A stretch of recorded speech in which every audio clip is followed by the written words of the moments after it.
So, this story took place in a village, although it would be more accurate to call it a hamlet, as there was a church on the outskirts where my grandmother lived her entire life.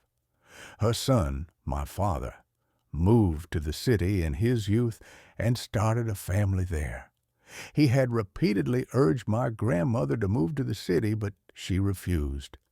Every summer during the holidays, I would visit her. As a city kid, life in the village was difficult for me. It took me a long time to get used to the village life, its routine, and its leisure activities. By the end of my holidays, when it was time to return to the city, I had become so accustomed that I didn't want to go back. But the first time was the hardest.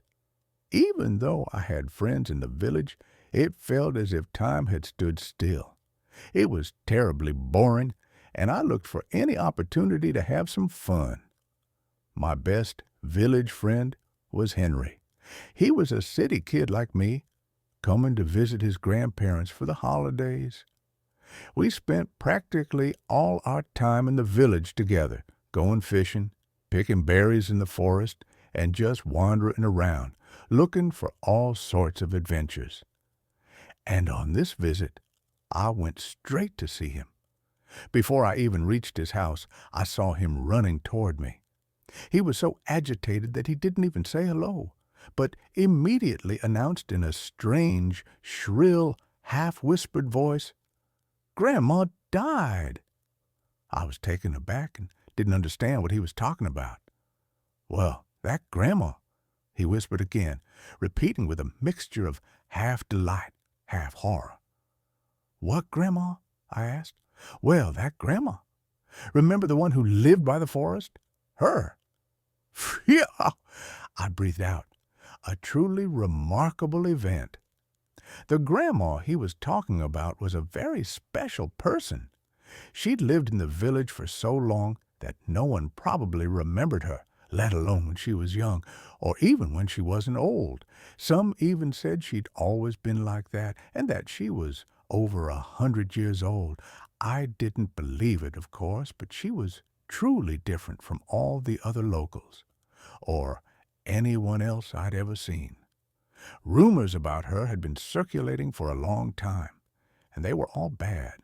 That she lived alone, that she was up to who knows what, that she cast spells and could cast the evil eye and curse people, that those she disliked faced serious problems. Crops would fail, livestock would get sick and die, or the person themselves or someone close to them would become ill and even die. In short, she had a bad reputation, and no one went past her house. Fortunately, she lived on the outskirts of the village. "How did you find out she died?" I asked. "Yes, Archie was wandering around that way and saw her lying on the ground. As soon as he saw her, he sobered up and ran to the chairman, squealing." Henry said, laughing. "Well, that's what they say. I didn't see her," he added. "Now they're going to bury her. I think I should go." "You think I should?" I winced. "Of course." "Or are you scared?" Henry laughed. "I wasn't scared, of course. It's just that funerals and cemeteries have never been my favorite." But Henry's stupid grin and the general boredom of the village made me agree. "So where do we go?" I asked. "To the church. Her funeral service should be starting soon." I didn't ask how Henry knew everything, because I knew perfectly well that he got all his information from his grandmother, who knew everything about everyone, even things that didn't happen. "Do you think she was a believer?" I asked as we approached the church. "I don't know, but I think everyone wants to protect themselves from her even after death, or especially after death." "You know what they say about her." "They said," Henry corrected himself, and the way he said it made me feel really uneasy. We arrived when the service was already underway. There weren't many people there, a few adults and familiar village children who, like us, had come to watch the funeral. In the center stood the coffin, and in it lay my grandmother. A chill of fear ran down Henry's spine. It was obvious he was scared too. He seemed to have hunched over and pulled his head into his shoulders. When the service ended, the men began lifting the coffin, and one of them awkwardly slipped and fell, dragging the coffin with him. It slid right onto him. The body in the coffin shifted, and one arm dangled down and touched the hand of a man. Everyone present gasped and froze. I was paralyzed. I can still see her pale, withered hand with its long fingers swinging like a pendulum. For a moment, I even thought one of her eyes opened and looked straight at me. But then the man stirred and struggled to his feet. The coffin was carried away. Henry and I wandered aimlessly from the church for a long time in silence. Then Henry confided in me. You can't imagine how scared I was. And I won't even pretend I wasn't scared. She gave me the creeps. And when she opened her eyes and looked at me, ouch! The words, her eyes opened, terrified me, so it wasn't my imagination. What do you mean her eyes opened? I asked. I'd been hoping until the very end that I'd imagined the whole thing. Yeah, they opened, and she looked straight into my eyes, and then she looked away just for a moment. Henry confirmed. Listen, let's not talk about this any more, I suggested. I already regret going to look at her. Let's go to the river instead. It's so hot. Yeah, right, Henry agreed. The next day, my parents came to pick me up and took me home for a week.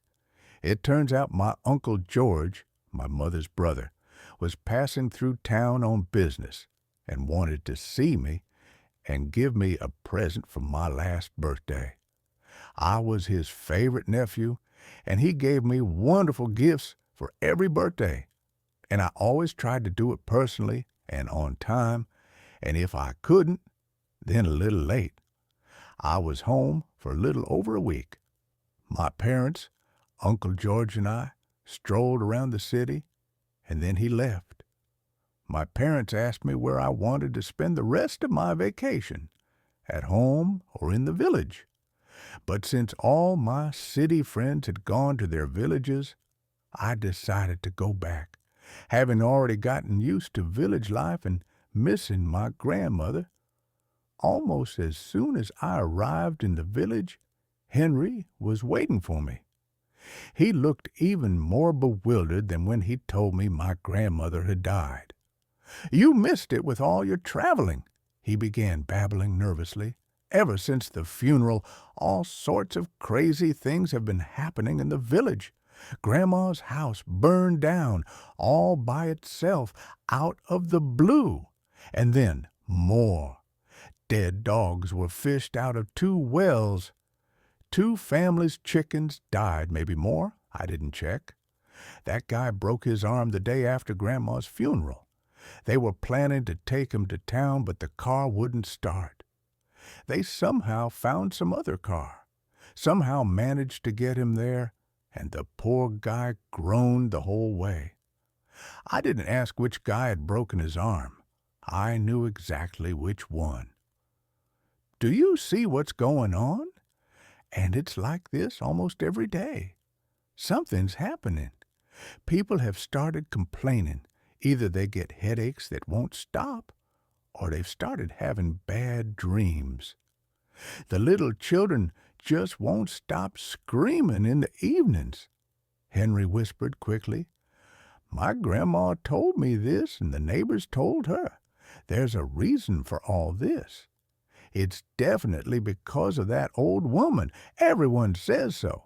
They say she's taken revenge from beyond the grave on the whole village. And what would she want revenge for? I asked hoarsely. And what are the motives of evil? Henry asked dryly. There was silence. I didn't know what to say, and agreed with Henry. We need to do something. Henry continued. What? I was surprised. We need to go to the cemetery and stop the old woman, Henry blurted out. What? I screamed. What did you come up with? Why did you think we could do this? I've figured it all out. I found out everything. This old woman is a witch, and she didn't rest in peace after her death. And now she emerges from her grave every night and wreaks her havoc on the village. To stop her, you need to sprinkle salt near her grave after midnight, Henry said passionately. What nonsense! I exclaimed. Not nonsense, it's true, Henry protested, and I need your help. I can't do it alone, but with support, I'm ready to try. So, will you come with me? I really didn't want to go to the cemetery, even though I told him everything Henry said was utter nonsense, that it was shameful to even talk about it in the 21st century, but deep down, I remembered that look from the coffin, and I felt terrified. But Henry was persistent and relentless, and in the end, I had no answer for him. So I agreed. We agreed to meet at 11 o'clock in the evening near my house and then walk to the cemetery. With that, we parted ways to get ready for our night out. That evening, I told my grandmother I wanted to go to bed early and waited a long time for her to go to bed, too. After making sure she was fast asleep, I tiptoed out of the house. Shining a flashlight, I saw Henry waiting for me in the darkness with his flashlight and a heavy bag.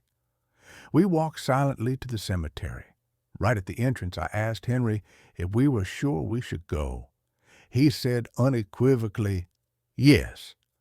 I understand perfectly now, and I understood then that Henry is the main character in this story. The cemetery. I've rarely been to cemeteries, probably only a couple of times, and I always thought it was a quiet place, practically soundless. There's even a saying, as quiet as a cemetery. But reality turned out to be different. There were so many sounds. From our footsteps, which I thought were so loud even the dead would hear, to the sounds of the wind, bird song, strange creaks, cracks, and all sorts of other things. And only now did the most important question arise in my head. Do you know where to go? I asked Henry. Roughly, he answered uncertainly. I didn't like that answer. Since it's a fresh grave, Henry continued, it should be at the edge of the cemetery. And my grandmother described roughly where she was buried. We separated by 5 to 10 metro stations to speed up the search. We wandered around in the dark for ages. There, Henry exclaimed in a half-whisper, I found it. I walked toward him, and right near the grave tripped over something. I fell. Instinctively, I extended my hands in front of me, feeling them sink into something soft and cold. Earth, fresh, recently dug. Then my face felt the earth. You've probably guessed it. I fell onto the grave, just like in a cheap horror movie. My heart pounding, I instantly jumped to my feet. Let's begin, Henry said, taking out a small bag. White crystals glinted in the flashlight's light. Salt? I asked. Salt, real, rock salt, 2 packs, Henry confirmed. When evil spirits rise from the grave at night, to hold them off until sunrise, when they need to return, you need to scatter the salt. Then the evil spirits will start counting it and won't have time to do anything bad before sunrise, Henry whispered, his hands shaking with excitement as he untied or tore the bag. It all sounded like nonsense to me, but Henry was very sure. He sprinkled salt around the grave. Then he whispered something over the grave, and then he said abruptly, Quick! Let's go! We practically ran out of the cemetery, our breath caught, our hearts pounding. We quickly reached the houses and said goodbye to Henry. Nothing special happened in the village after that night. No events like those Henry described ever happened again. I still don't know if it was a coincidence or if our night walk really did have a meaning. Now, as the years have passed, many events seem explainable to me, with understandable reasons. But at the same time, deep down, I remember that look in those dead eyes, clearly looking out at this world.